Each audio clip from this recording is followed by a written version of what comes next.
আসসালামু আলাইকুম। ফুল কার না ভালো লাগে?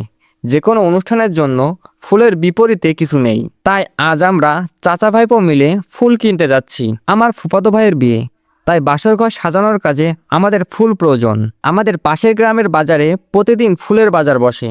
সেখানে খুব অল্প মূল্যে ফুল পাওয়া যায়। আপনি এই বাজারে আসলে কৃষকের কাছ থেকে সরাসরি ফুল কিনতে পারবেন, যার কারণে ফুল অনেক কম মূল্যে পাওয়া যায়। এই বাজারটি শুরু হয় দুপুর 11টা থেকে 1টা অথবা 2টা পর্যন্ত। তবে এই সময় ছাড়াও আপনি এখানে আসলে ফুল পাবেন, তবে সেগুলো কিনতে হবে ব্যাপারীর কাছ থেকে। তাই তুলনামূলক দাম বেশি পড়ে এবং ভালো ফুল নাও পাওয়া যেতে পারে। তাই বাজারে নির্দিষ্ট সময় আসাই বুদ্ধিমানের কাজ হবে। আমরা দুপুর 12টার সময় এখানে এসেছি, কিন্তু এসে দেখলাম বাজারে ফুলের চাপ অনেক কম। তুলনামূলকভাবে বাজারে ফুল নেই বললেই চলে। অন্য সময় এখানে প্রচুর পরিমাণে ফুল আসে, কিন্তু বর্তমান সময়ে ফুলের অনেক সংকট। তবে যে ফুলগুলো বাজারে এসেছে সেই ফুলগুলো অনেক সুন্দর। এই ফুলগুলো প্যাক করা হচ্ছে শহরে পাঠানোর জন্য।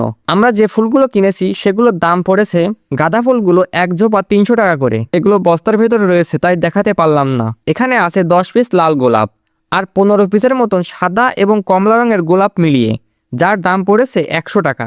আমাদের মূল লক্ষ্য ছিল লাল গোলাপ নেওয়া, কিন্তু লাল গোলাপ বাজারে কম থাকায় সে 10টা লাল গোলাপের সাথে এই 15টা গোলাপি গোলাপও নিতে হয়েছে। আর এই হলুদ গোলাপগুলো সত্যিই অসাধারণ।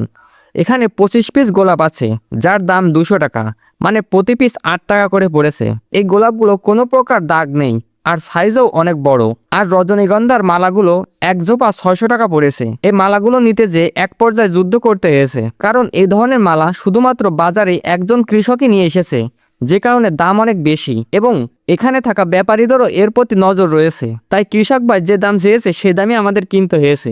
গড়ে বলতে গেলে বাজারে ফুলের অনেক সংকট, যে কারণে দাম অনেক বেশি। তবে অন্যান্য বাজারের দোকানের থেকে এখানে দাম কম পাবেন এটা নিশ্চিত। তবে আপনাকে এখানে এসে যাচাই করে ফুল কিনতে হবে, তাহলে আপনি জিততে পারেন এবং কম মূল্যে ফুল পেতে পারেন। আমরা যে বাসরঘরটি সাজিয়েছি এখানে ফুলের অনেক কমতি ছিল, যে কারণে বাসরঘরটি অতটা সুন্দরভাবে সাজাতে পারিনি। তবে যাই হোক, আলহামদুলিল্লাহ অনেক ভালো হয়েছে।